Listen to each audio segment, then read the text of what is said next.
Um, can you hear me? Gotcha. Okay. Yes.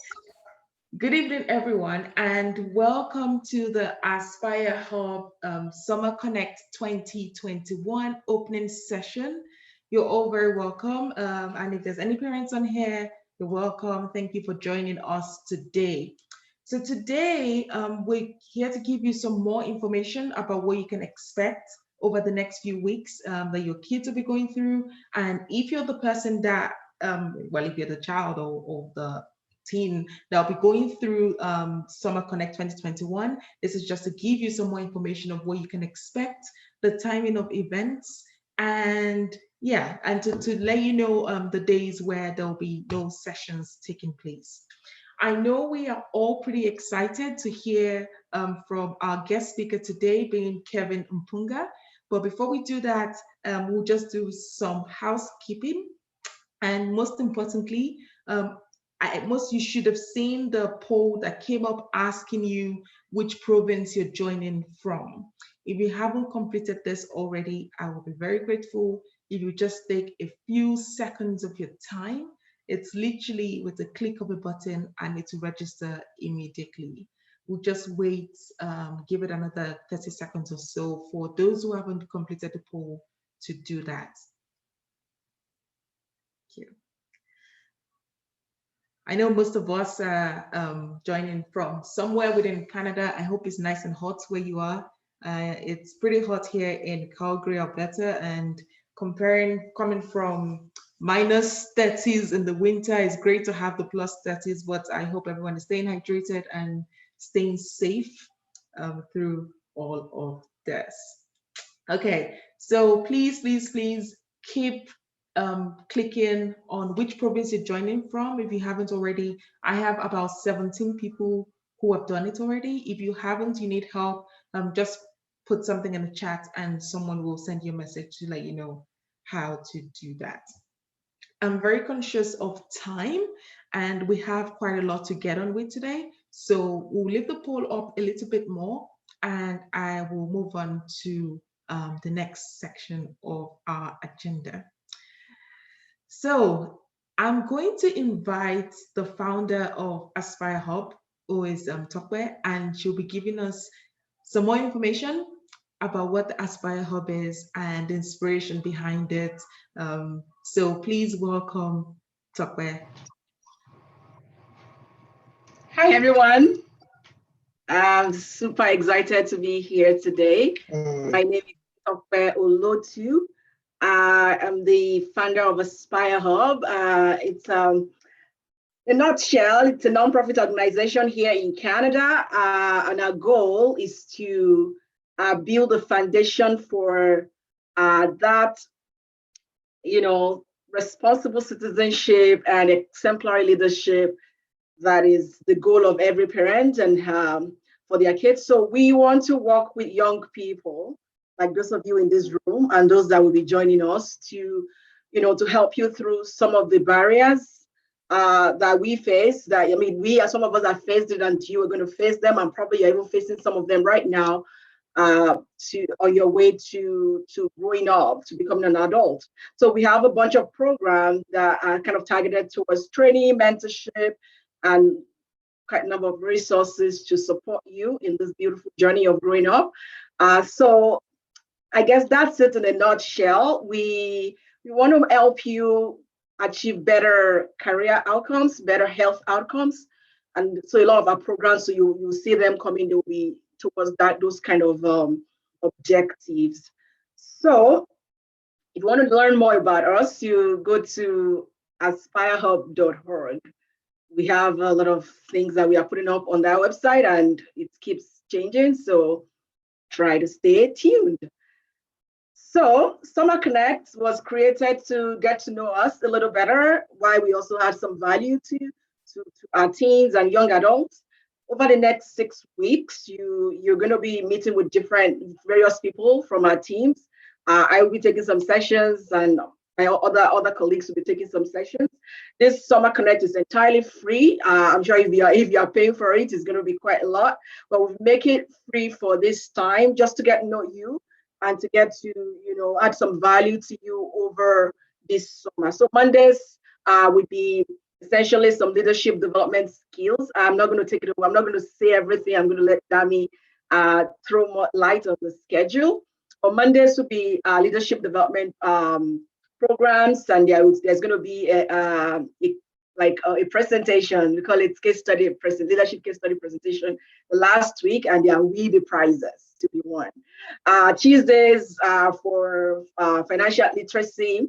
Wednesday is Wellness Wednesday. You're going to have a lot of fun activities targeted towards health and wellness. Thursday is for Young Voices, where we just come around, do some creative stuff. You're going to absolutely love it. And Fridays is for French language. You're going to learn to speak some French if you are not already. And if you are, you're going to increase that, improve on that skill. We also have our morning sessions, which is just a tech skill, is web design. This class requires that once you sign up, you have to complete it. We don't want people coming in and out, especially for our tech skills, because we need to set you up properly and get you to learn those skills that are really useful and you can build on. I guess that's all. I don't want to pontificate too much. I'm going to give it back to Dami to continue the good job she's doing. So welcome everyone. Stay tuned and have a good time. Thank you very much. And then you're doing an amazing job. I remember when I was in high school and even going to university, if I had this and I didn't have to pay for it, I know I would have been so excited. And so if you're going through this course, you're going through this Summer Connect, use this as an opportunity to ask questions because this is so invaluable. Tucker has already shared some of the announcements I'll be making, so I'm just going to make it very brief so we can hear Kevin speak today. So first of all, she's mentioned about the tech skills, which is the web design part of the Summer Connect. So it's going to be in the mornings between 8 a.m. and 9:30 a.m. Obviously, there was no session today, so it's going to start tomorrow and for all of this week except Thursday, because Thursday is Canada Day. So across board, there's no event on July 1st. And the web design sessions will be in the mornings, 8 a.m. to 9:30 a.m. this week and next week. Like Tokwe said, it's one of those ones where once you sign up, the expectation is that you would be committed for all 8 sessions. And you're expected, if you want to learn how to do web design, to come to the first class tomorrow. Otherwise, they may not be able to accommodate you going forward. Next, we have the leadership development program, like she talked about. This will be on Monday evenings. Now, to clarify, the only event you're going to have in the mornings is the web design. So 8 a.m. I'll just check that. 8 a.m. to 9:30 a.m. That's the only thing you have in the mornings. All other classes, all other sessions will be in the evenings. So your Monday evenings is for leadership development program. You learn about living a life of integrity, creating a vision for yourself, goal setting, making decisions, and there'll be a leadership case study presentation towards in the last week of the program. Of course, there are prizes to be won, so give this your best. You never know, you could be a winner of one of the prizes. Then we move on to Tuesdays. On Tuesdays, you have the financial literacy program. I wish I had this. I mean, like schools really need to start teaching how to budget. Like they teach you about maths, English, you become engineers or whatever, and no one teaches you how to budget and how to save money and about loans and debt. So please, I would advise you from someone who's been through life and going through life right now that this is a very valuable session. Don't miss this. Sign up for it and go for the sessions. Wednesdays is your wellness evenings, 6 to 7 again. This will be very exciting. And, you know, people say they're working on their summer body. This might be an opportunity to work on your year-round body and learn some valuable skills you can take on in life with you. Thursday evenings, Young Voices meet up. You learn to create magazines, brochures, flyers, learn how to use Canva. Like, I mean, it's just like you can learn more about creating content and just exploring the more creative side to yourself. If you're that kind of person, if you're creative, this will speak so well to you. And if you think you're not creative but you're not sure, you might want to check it out and, you know, pick up some skills. it will come in handy in the world we live in today. And one more thing before I leave that slide, because this is on Thursdays, the first session should be this week, but because it's Canada Day, it's not going to happen. So you're going to start next week. And Friday evenings, French. Oh gosh, yeah. So for this class, you need to have like a basic understanding of French. Sorry, I should say that again. For this class, you will acquire basic understanding of the French language skills, and then you can build on that in the future. Once again, this is invaluable. We live in a country that is bilingual, English, French. If you have French, you can't go wrong. There will be something nice to add on your CV when you eventually move on to looking for jobs. So you should check that out as well. So now we've come to what we've all been waiting for. Kevin, who has been waiting very patiently to speak to us about his experiences. Now, Kevin is 20, and for someone who is 20, I am so impressed and proud of what he's accomplished in his 20 years on Earth. So he moved to Canada 10 years ago. He's lived in Calgary, Grand Prairie. Now he lives in Edmonton. He's a student of the University of Alberta. He is pursuing a bilingual nursing degree while also being the president of the Black Students Association, and is the founder of and CEO of Elev, a platform that makes renting easy for students. He's going to be sharing his amazing story to inspire us all today. And like you, I'm excited. I'm looking forward to hearing how he does this all. Like I know, like I also, when I was a university, I was the president of the Afro-Caribbean Society. I know how much work that involves while pursuing a degree. And he's also managed to set up his own startup.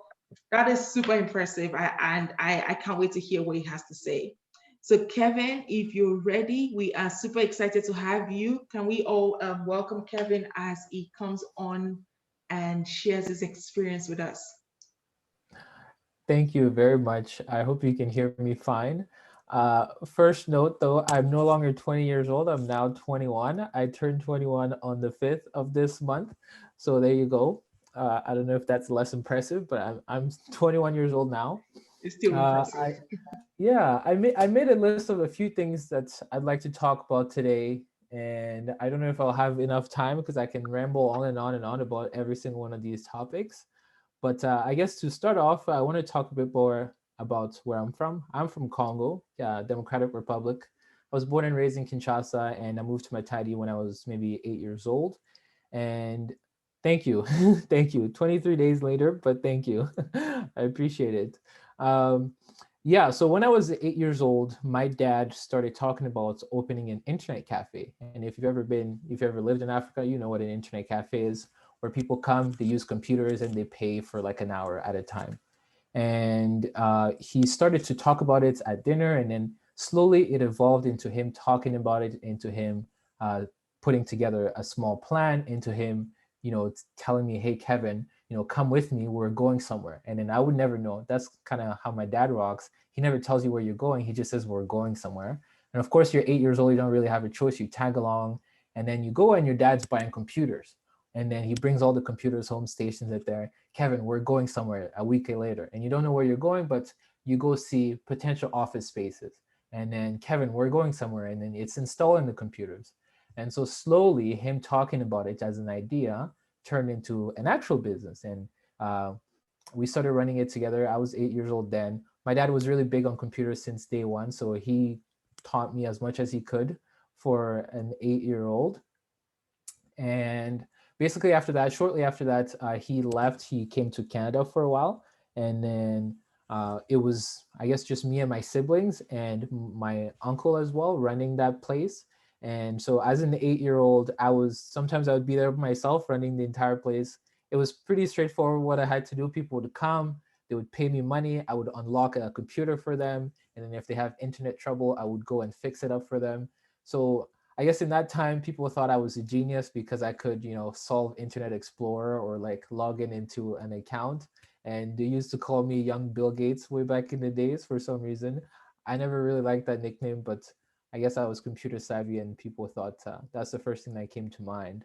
So that was really my first exposure to entrepreneurship, seeing it from my dad in real life, him starting to talk about it as an idea, and it working towards being a fully operational business.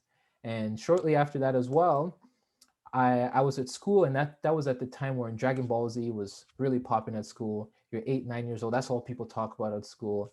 And so what I did was at the internet cafe, I printed some of. I was printing some fan art. So like anyone who watches Dragon Ball Z, like Super Saiyan 3 or like Super Saiyan 4. I'd use the inks at the internet cafe. Yeah, pretty old by now, but back in the days, that's we lived and breathed for it. So I would use the printer there. I would print it and then I'd bring it to school and I would sell it to my classmates, and everybody loved it for some reason. It was black and white to start with, but then I started using the color ink, which I don't think my dad knows about it to this day. But I started using up a lot of the color ink, and I was basically selling artwork online, and a lot of this stuff wasn't even mine. I would literally go on Google, search up Super Saiyan 6, fan art. And the cool pictures, I would press print, take it to school, and print it. And I guess that was sort of my first business. I didn't realize at the time that it was a business, because the reason why I was doing it is I needed to make enough money to be able to buy myself a Nintendo or something. I'm not even sure what I needed the money for, but I just needed a Nintendo, and I figured this is a good way to make money, and it worked. And as soon as I had enough money to make that Nintendo, I stopped doing it because I had reached my goal. And I guess that was my first time starting a business without knowing it. And anyway, fast forward a few years later, we moved to Edmonton. We moved to Canada, and in 2018, I get into the U of A. This was when I was living in Grand Prairie at the time. I got into the U of A for my bilingual degree, and then uh, I had to find a place to live once I was in Edmonton. And specifically that spring in May, the university announced that they were going to raise the prices for residents, raise the prices for meal plans, raise the prices for everything. So essentially, I could no longer afford living on dorms because it was just too expensive. And so I figured I should find a place to stay off campus. And I started looking and looking and looking, and it was a pain. So it took me really the entire summer. Yeah, it took me the entire summer to find a place to stay. And the place that we ended up finding had a mice infestation, so we could hear mice all night. The heating wasn't working properly, so the basement was actually really hot, and then the upstairs was really cold, which is weird.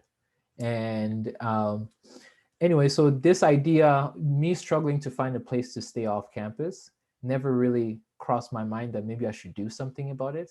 I sort of forgot about it. But then as nursing, yeah, thank you for feeling bad for me. So as my program continued, I started getting more interested in entrepreneurship from reading books and things like that. And then my buddy and I were asking ourselves, gee, we should start a business. We're pretty into this, and we want to do something. And we started thinking of ideas. Well, what kind of business idea can we start?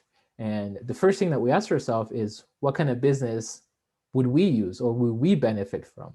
And the first thing that came in mind, of course, is something that would have helped us when we were looking for housing. What if there was some kind of app or software platform that would have made the process a lot easier for us when we were looking for a house? And so that's how Elev was born. And uh, the first idea that we had for Elev was that we were going to be a real estate company. We were going to buy houses, we were going to renovate them, and then we were going to rent them out to students.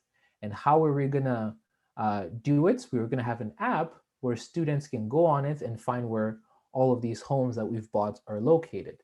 And our idea was simple. It was centered around making the process easy and fast, right? Because remember, I struggled. I spent the entire summer looking for a house. We thought to ourselves, geez, somebody should be able to find a house in one sitting, right? That was our idea. Make it easy and make it fast, and incorporates everything else that goes with living off campus. So things like signing a lease, it should all be done in the same place. Paying your rent, it should all be done in the same place.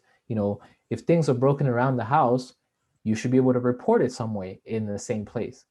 So that's how that was the idea behind Elev, and how it came about. Now, fast forward many, many months later, we're no longer thinking of becoming a real estate company and buying houses, but we've kept the idea of the app.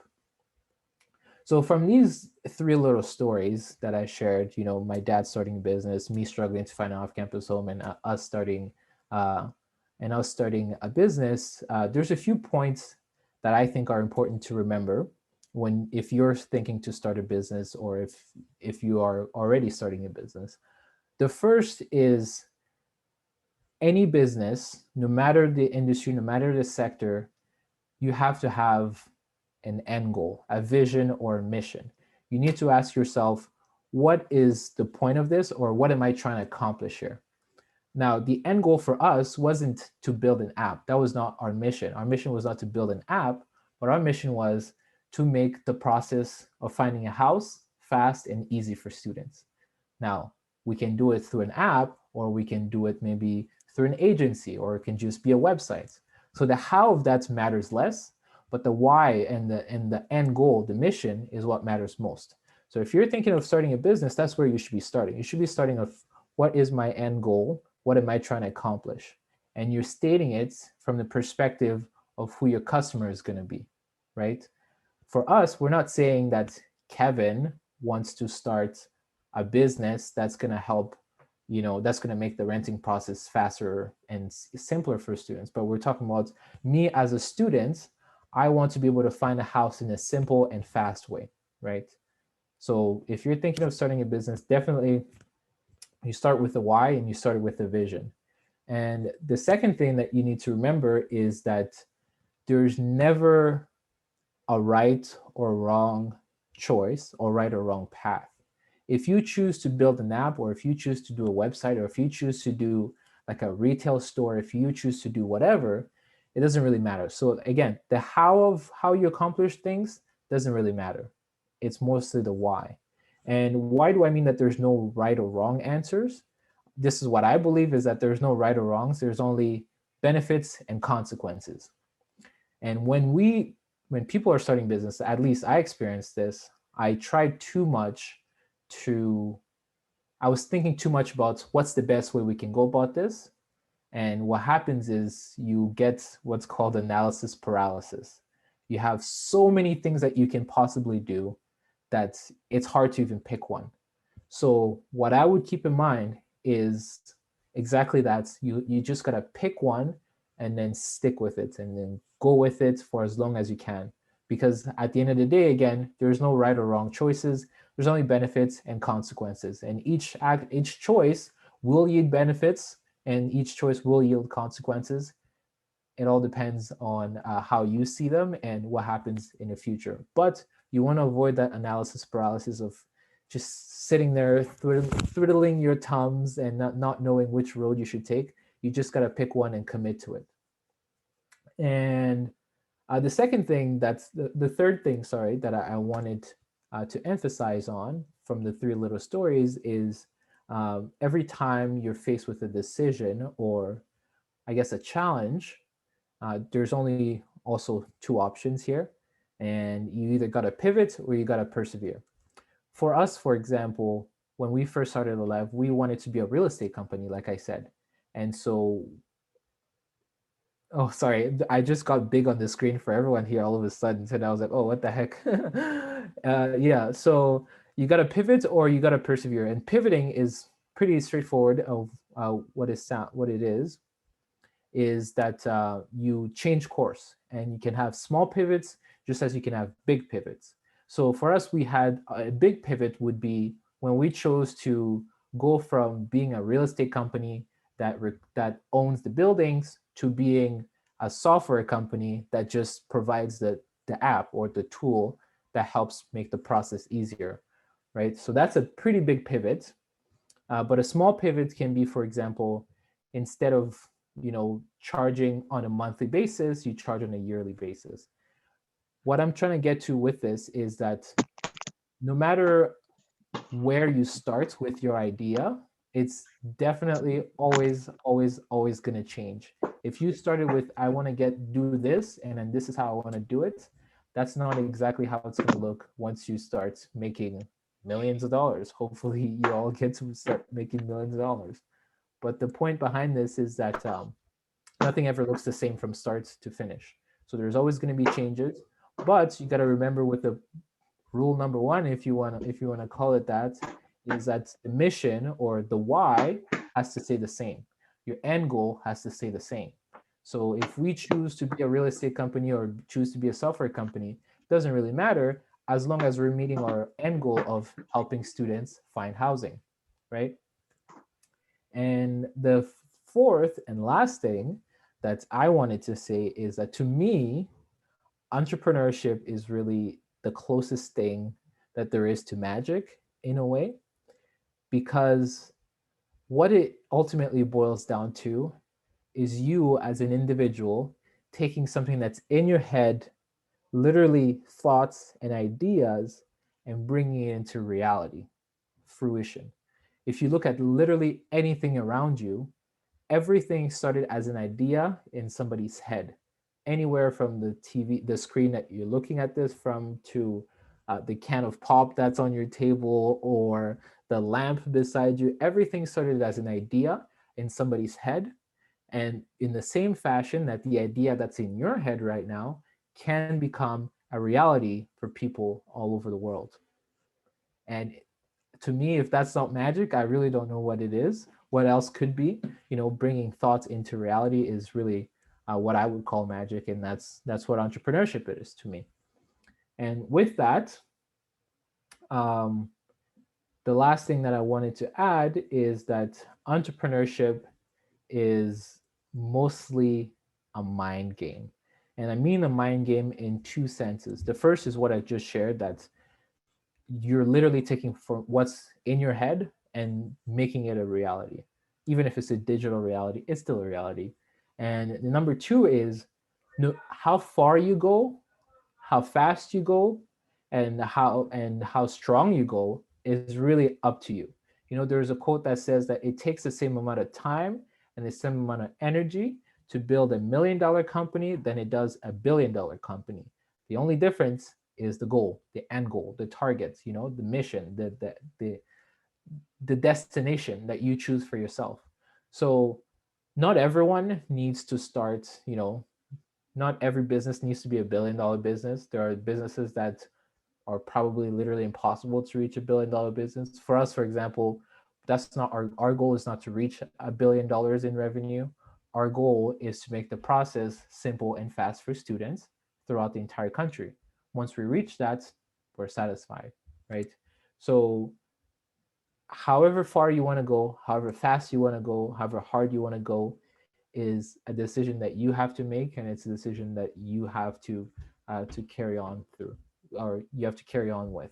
So if you choose to become $1 billion company, you got to work like you're building $1 billion company. If you choose to build a company that's going to be used throughout Canada, you got to work like you're building a company that's going to be used throughout Canada. And same thing for if you want to build something that's going to be used worldwide. Okay. I have a second part to what I was going to go talk about, but I can't see anybody's faces right now. But if there's any questions, please feel free to drop them in the chat and I can answer them right away. Yeah, for sure. No questions at the moment. So if you carry on, and then I can let you Hmm. know if you have any questions. Okay, sounds good. Sounds good. It's a little distracting just seeing only my face on the screen right now, so I'm trying to keep up and not be awkward. So the next thing that I want to talk about is how to get started. So if you're thinking of running a business or starting a business, or if you currently are, what are some concrete steps that you can do to get started? Now, for me, I can only speak in the perspective of a tech business, so a software business specifically. So I can't really speak on other kind of industries because I have no experience in that. But the first thing that you want to do is you want to learn, learn as much as you can. Don't worry about having an idea. Don't worry about having a business plan. Don't worry about none of that. You just want to learn, because learning is going to allow you to come up with better ideas. For example, it's going to allow you to understand better what it takes to run a business, or what needs to go into a business, as a software business in particular. And there's tons. Yeah.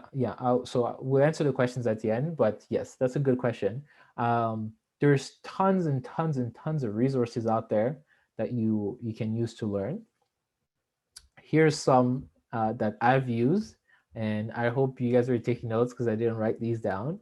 The first is our lovely friend Google. You can literally Google anything and everything, and you will find an answer for it. And the best part is, if you Google, for example, how to start a business, what you need to remember is that whatever link you click on is not the end of the road. So what you should do is, say, if you search up how to start a business and you see, 6 options that are listed, you click on one, and then on that one they give you 5 tips. And they say, for example, business plan, they say talk to customers, and blah blah blah blah blah blah. The next thing that you need to do is not just go back on the other search results, but you got to look more into what you found.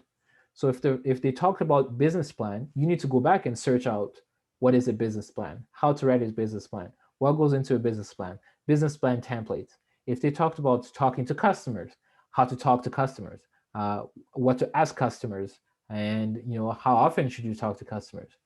And if they talked about building an MVP, for example, you got to search up what is an MVP and how to build an MVP, best places to build an MVP.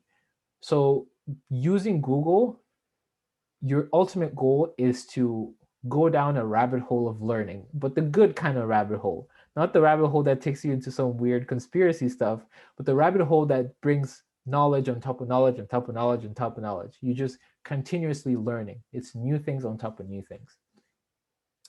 The second resource that I would share is called Slide Bean. So slide as in, slide to the left, and bean as in like coffee bean. Slide Bean. They have a YouTube channel, and this YouTube channel has basically almost everything that you need to know about starting a business, anywhere from how to structure a business, how to understanding share structure, understanding doing pitches, understanding investors, understanding MVPs, all of that. They have the video about it. It's called Slidebean on YouTube. The third resource is called Y Combinator. Slide Bean. Let me write that so that, yeah. So the third one is called Y Combinator. So now Y Combinator, they do a few things. So Y Combinator, typically they're an accelerator, which I can answer later if anyone has a question about that. And the other thing that they do is that they have a startup school. Wow, crazy. So the startup school is an online program, 100% free. There's no start date, there's no end date. All you do is sign up, and then you continuously learn. And when do you? I'll get to the questions later, but please remind me to answer these questions. So Y Combinator has a startup school. So search that up, Y Combinator Startup School. And the best thing about Y Combinator Startup School is that the knowledge that they share, it's literally like 58-minute videos, 60-minute videos. But if you really want to start a business, or you really want to do this, sitting down for an hour to watch a video shouldn't be a problem. You shouldn't be complaining about it anyway. So Y Combinator Startup School, sign up for that and watch their videos. And they also have a YouTube channel where they post the same videos on there. So if you don't want to sign up for the startup school, you can just watch the videos on YouTube. But again, when you're watching these videos on Slidebean, on Y Combinator, there's going to be terms that you don't understand, and there's going to be ways of speaking that you don't get. So you have to remember, you got to go back to your old friend Google and Google like the things that you just found out about. So if you heard the word captive, well, you have no idea what it means, you got to Google all of those. Otherwise, the message is not understood from the big picture. You only understood bits and pieces, and you have to watch the videos again. So we talked about Google, we talked about Slidebean, we talked about Y Combinator Startup School. The other thing that you need to do to learn is you got to follow and connect people who are in the space that you want to be in. If you want to start a tech or software company, you gotta follow software people on Twitter, on maybe not Instagram. You can't follow them on Instagram, but on LinkedIn, for example.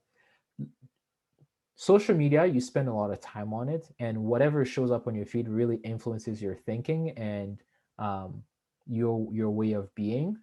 Not that's not even an understatement. So you want to populate it with the kind of people that you want to become like, or the people who have done similar things that you hope to achieve. You want them to be front and center of your social media feed. So Twitter is actually a fantastic way to do this, because the startup people, the tech folks all over the world, they share a bunch of free resources. You would be shocked how much free knowledge there is on Twitter. And a lot of them do threads where they just drop knowledge after knowledge after knowledge after knowledge. I don't have any Twitter people right off the top of my head, but you can find me on Twitter and see who I'm following, and then go follow all those people.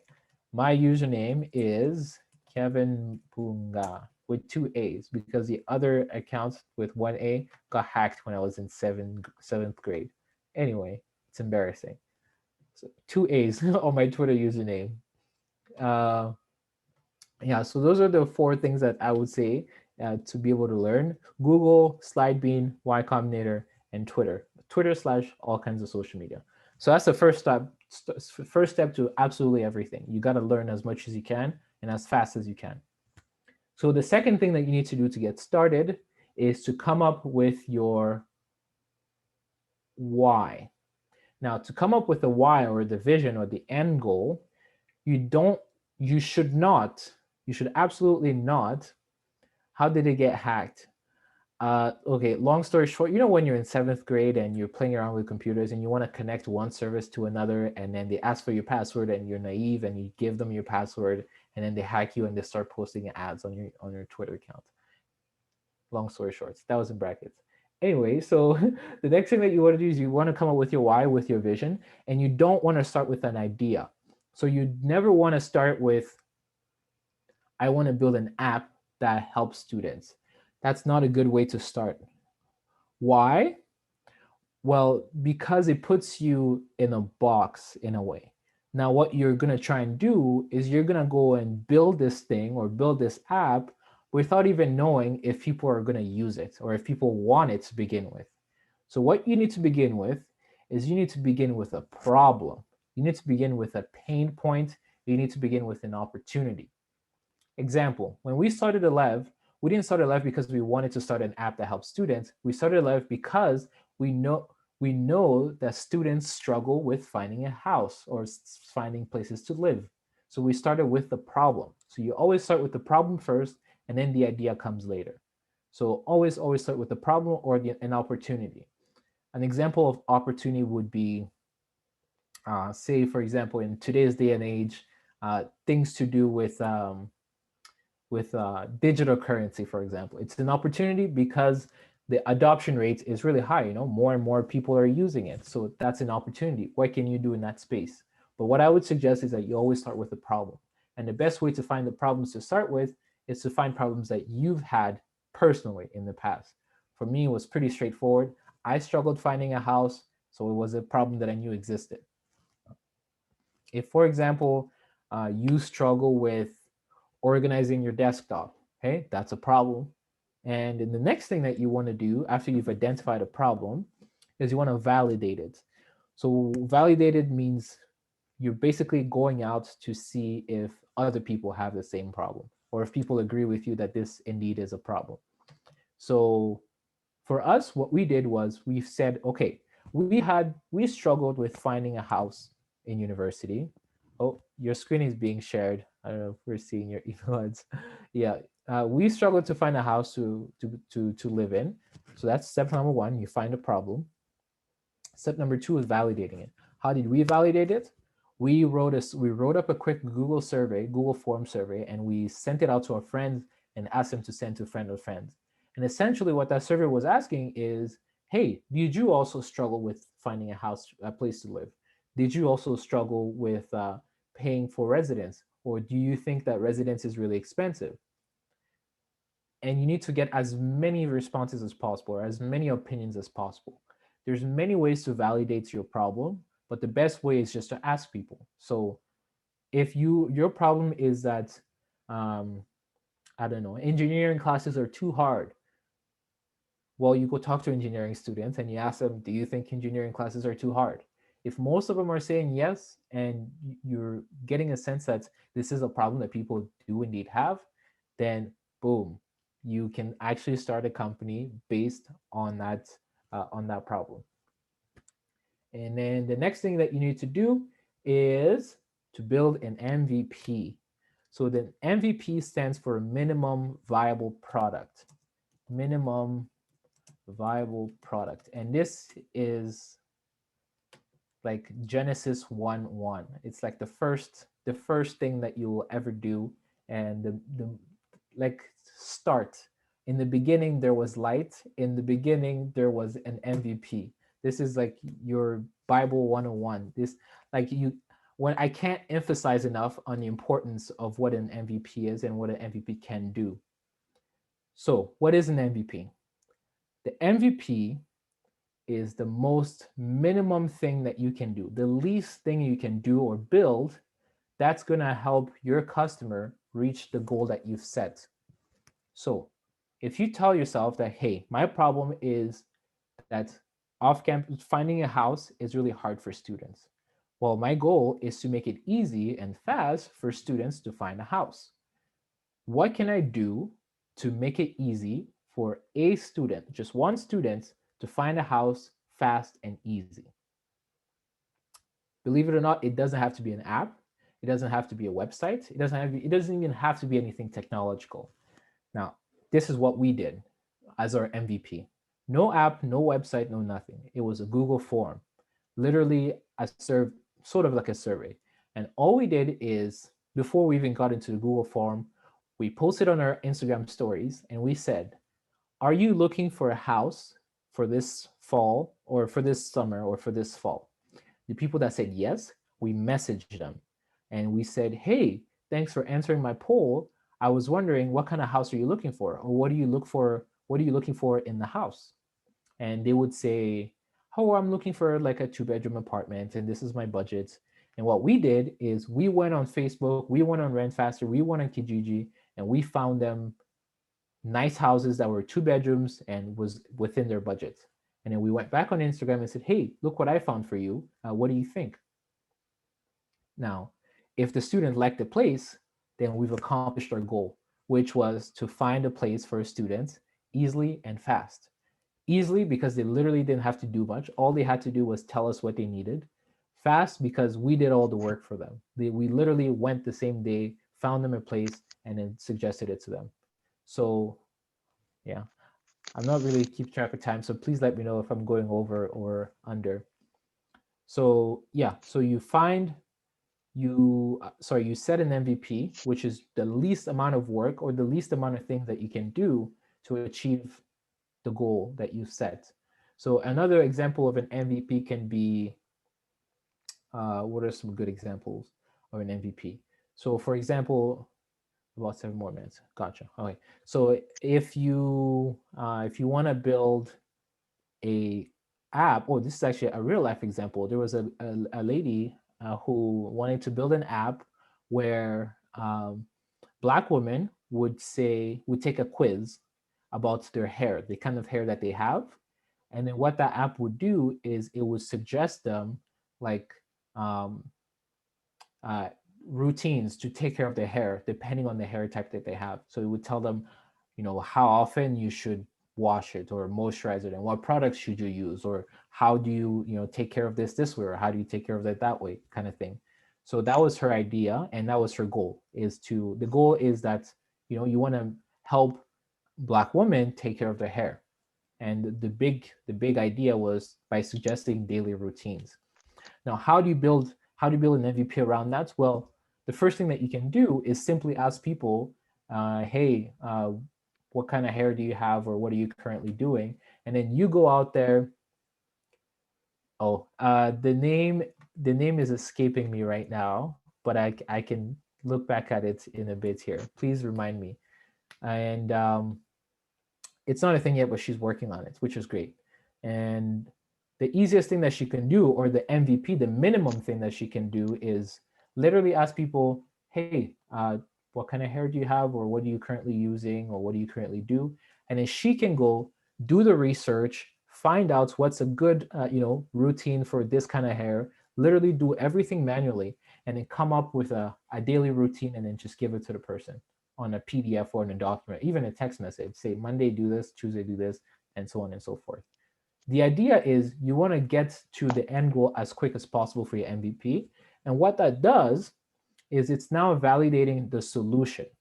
So before you're validating the problem, and then now you want to validate the solution with an MVP. You want to make sure that the way you want to solve this problem, or the end goal that you think as the user wants, is exactly what the user wants, right? Or even if it's doable. For us, for example, if say we validated our our problem, which students have struggled to find housing, but we do an MVP, and our MVP is exactly what I said. We find housing for other people. Is maybe it doesn't work. Students, every time we send something, a suggestion to a student, they don't like it. Then we know that there's something wrong with the solution that we have. Not the problem, but the solution. So then what do we think about is, okay, what are other ways to approach it? Should we ask for more information, or should we ask for different information? How should we do this, and how should we not do this? And then this informs you when you actually go in and build, and when you actually go out and build the final product. So for us building the app, we weren't building the app just because of building the app. We're building the app based on the interactions that we've had with real students that we try to find housing for. So if we found out that, okay, maybe asking for budgets and the kind of house they want is not enough, we should more focus on asking them, I don't know, where in the city they want to live, for example. Then we know when we're going to build our app that we're going to focus on asking them where they want to live, So the MVP is, the main goal of the MVP is to validate your solution, so that you don't go out and build an app or build a software. You spend months on it, and you come back, you try and sell it to people and nobody wants it, or people are trying it and it doesn't even work. Not because it's glitchy, but because the solution is not it. So just to reiterate, we're cutting short here, 3 minutes left, is the first thing that you want to do is you want to set the vision, you want to set the why, and you want to set the end goal. So all the same thing. What do you hope to achieve with this? The second thing that you want to do is when you want to validate, you want to identify a problem and validate that problem. And the third thing that you want to do is to build an MVP to validate a solution. And then after that, you can go off and build your billion-dollar app and be the rock star that you are. I think I touched on all the points that I had, and 2 minutes shorts, just in time for questions. So I don't know how we want to do the questions, but I'm happy Thank to answer you. them. Thank you so much, Kevin. So I'm going to ask from the first question, which was about competitors, and whether you had any fears with competitors or the already big players in the market at the time you were developing your app. Oh, 100%. There's always going to be competitors, and there's always going to be players. But if you try and don't do, yeah, it sounds pretty easy, but it's really hard. It's really, really hard. But it's doable. If there's a small chance of possibility, then it's worth trying, in my opinion. But Okay. yeah, in terms of competitors, there's always going to be competitors. But what I would suggest, or what I would strongly suggest, is to not focus on the competition. Now, you need to be aware of what's already out there. For us, for example, if we struggled with finding a house, but there's an app out there that does exactly what we wanted to do, or there's other students that don't have the same problem, then we know that there's still an opportunity here. Then we know that there's no opportunity here because people already do it. For example, you want to start a social media app. Now, ask yourself, like, do people not have a social media app that they're already using? Like, what's going to be different about your social media app? So for us, that's what we ask ourselves when we talk to students is, what are you currently doing to help you find a house? and what's wrong with that. So people would tell us, well, Kijiji, well, it's full of scammers and it's slow. You message landlords and they don't answer. There's no pictures. That's when you start picking up, okay, this is what the competition is not doing right. And this is my opportunity to get it right in this point. That's why you should always focus on the problem and validating it, because the problem is almost always equivalent to the competition's weakness. Sure. Okay. And do you have a YouTube channel? And if so, what is the name of your YouTube channel? I don't. I used to have a YouTube channel where I used to make videos on how to's. Anyway, long story short, I don't have a YouTube channel, but you can follow me on Instagram at Kevin Punga. I don't post that often, but I do post on my story quite frequently. Okay. And is your app available on Google Play Store? Not yet. So if you have an Android and you're looking for a place to stay, you can use the website, the web version at lovehomes.ca. It should automatically take you there. But we are planning on releasing a Google Play Store in the next 2 weeks here. Okay. I think you've answered this question already, but I'm going to ask again just in case there's anything else you want to add. Did you get inspiration from other apps or websites, or was it mainly from your experience of finding a house or apartment? Yes. So a lot of it was from my own experience. I always try to ask myself, okay, at this stage, what did I not like? And the best source of inspiration is going to be the other people that you talk to. So for us, most of the ideas that we have for our app came from the students that we talked to. They said, well, I think it'd be neat if you could pay your rent on the app, or I think it'd be nice if you could, if the rent was paid automatically, or I think it'd be nice if I could message my roommates on there or message my landlord. All of these ideas mostly come from the people that you talk to. Mm-hmm. But what they say is that imitation is the best form of flattery or something like that. If there's definitely some things that we imitate or copy. I wouldn't call it stealing from other platforms, which is totally fine. You don't need to reinvent the wheel, right? If there's something similar out there, but you know what's going to be different, you don't need to start from completely scratch, right? Yeah. Repeat the things that people have done well and then take it on for yourself. Yeah, as long as you're not copying exactly the same thing, right? Because then you have Exactly. legal issues then. So there's another question asking, can people ask you questions in the DM about your experience and all of this? Yes, 100%. I apologize in advance. I'm pretty slow at answering my DM. But what you just need to make sure of is that you follow me before you ask a question. Otherwise, it's going to end up in the, Yeah. you know, the, yeah, I that don't weird know spot what on you your mean. foot. I don't remember the Yeah. name as well, but yeah, Yeah. it end up in, Yeah. yeah, okay. Uh-huh. So how do you, and this was the question I had for you as well, and it was, how do you balance school, business, and life? Like, I mean, you're doing a degree, you've got your Mhm. social side, president of the Black community, you have your Mhm. business, you've got family. Like, how do you Mhm. manage all of that? What suffers? 100%. I think the number one thing that we can all agree on is that there's going to be sacrifices that you have to make along the way, and how big of a sacrifice really is up to you. And you don't start making sacrifices from day one. It usually works gradually, right? But what I will say is also you can't be dumb about it, right? I wasn't gonna quit school because I have this brilliant idea. That would have been pretty stupid, in my opinion. So, what you do is with the spare time that you have, you work on things, you learn, you learn, you learn. And as you continue to progress and you see clearer, or you see a clearer vision, or you become more and more interested or convicted, not convicted, like your conviction grows stronger, then you can take more steps to free up your time to do this.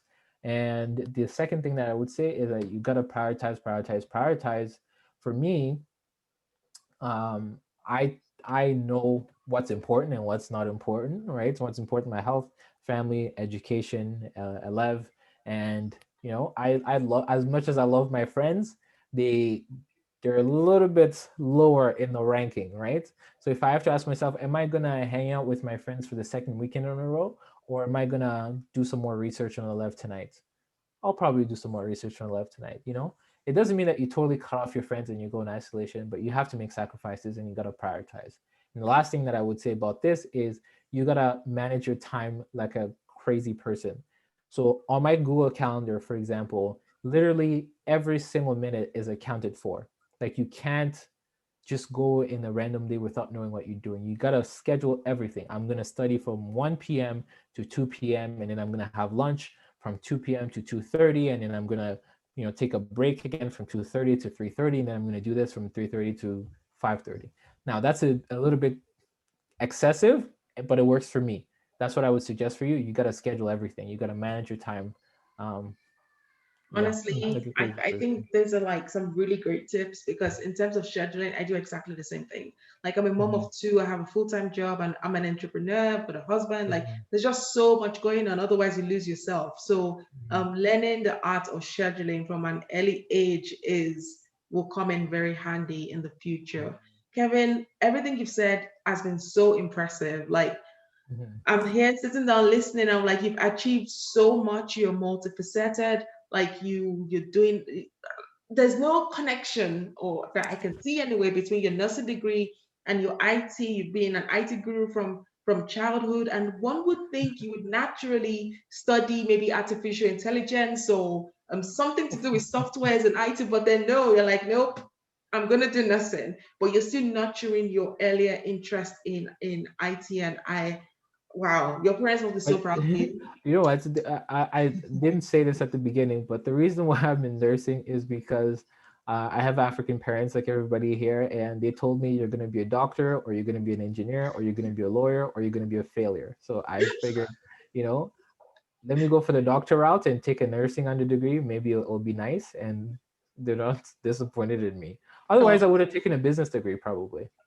yeah, honestly, like I think whatever you do, you're going to succeed in it because you already have like the foundations you need for it to start with. The wisdom in your head, my goodness, I don't think I had that when I was your age, and I'm Ah, proud of thank you, you. I'm bro. meeting Thank you for you. the first time, but I am super proud of you, and I hope that everyone listening today, you picked up one or two things from Kevin. I hope that you would do or at least write it down and meditate on it. And there's so many things he said today that you don't get for free. When you're young, Mhm, people give you advice, and the best thing you can do is just take it, absorb it, because as you get older, those advices get smaller and smaller and smaller. mhm, So once again, thank you so much, Kevin. And I would like to mhm. encourage you all, if you're still listening, if you found this very helpful, drop Kevin something nice in the chat. Let him know you're grateful for his time. He didn't have to do it, he did it anyway. So let us drop him some words of encouragement and words of thanks, and we'll put this together and send it to him after this meeting. Once again, Kevin, thank you so much. We really, really appreciate it. So we've It's got just my a pleasure. no problem. We've got just a few more minutes, and I'll just run through the last few slides. There isn't much more going on. So just to reiterate for those who joined late, from tomorrow morning, you're going to have your technical skills sessions, which will be focused on web design. If you want to take part in the web design classes, please, please, please make sure you join tomorrow. Otherwise, you will not be able to um, carry on with this session. No classes on Canada Day and evening classes. Mondays, you have leadership development program starting from next week. Tomorrow, you start with your financial literacy program. Wednesdays for health. Thursdays for the creative ones, the Young Voices Meetup, and Fridays to learn French. You also have the opportunity to volunteer if you would like to host an event, be the author of some write up, help out with some administrative duties. You can fill out a volunteer form on the Aspire Hub website. That's aspirehub.org/partnerships. And as you know, this program is being offered for free at the moment. If you or your family or anyone is willing to like donate so that more youths can be reached with this amazing program and to hear more from some more inspirational speakers like Kevin, learn from the experiences, please go on the website or send an email to info@aspirehub.org or send your donations by PayPal to support this cause. Finally, for parents and partners, if you like to partner with Aspire Hub, there's a Facebook group where you can learn more, and it's called the Aspire Hub Canada Parents and Partners. If you like to partner with Aspire Hub or find out more as a parent, you can join this Facebook group. And as always, there is something for our young, for our teens and our young adults as well. So this is called the Revolutionnaire, and it's the website, you can see it on the link, is revolutionnaire.me/Aspire Hub. All of this information will be coming to you via email anyway. I'm just saying it so that you know what to expect. As always, if you have any questions, please reach out to your Aspire Hub team, go on the website, send them emails. Everyone is here to make sure that your experience on the Summer Connect is smooth and without any glitches. So yes, I can see a question. Yes, tomorrow's class is 8 a.m. Mountain Time. So Calgary time, Edmonton time, 8 a.m. So once again, thank you everyone. We really appreciate your time. We appreciate your participation. Thank you for those who sent questions. Uh, Kevin, I wish you all the best. And I know you said you were feeling a bit daunted by seeing your face on Zoom. I have a feeling we'll be seeing your face in bigger places than this screen very soon. So well done, and I wish you all the best. So everyone on here, thank you so Thank much. you. Have a great evening. Enjoy your Summer Connect sessions, and I hope at the end of it all, you'll be glad that you took part in this and you have skills that will stay with you for life. Goodbye.